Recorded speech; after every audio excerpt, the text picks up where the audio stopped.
Alex জানালায় knock এর ব্যাপারটি একদম ভুলেই গিয়েছিল। এমন সময় হঠাৎ তার জানালায় আবার কেউ একজন নক করে।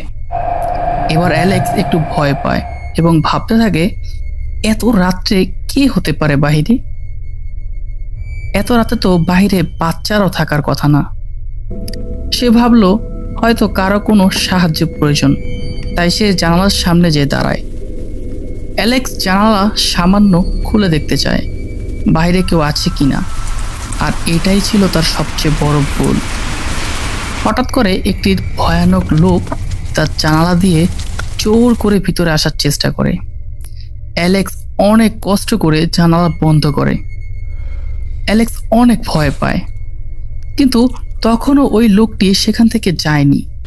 সে বলতে থাকে, আমাকে এক রাত তোমার বাসায় থাকতে দাও।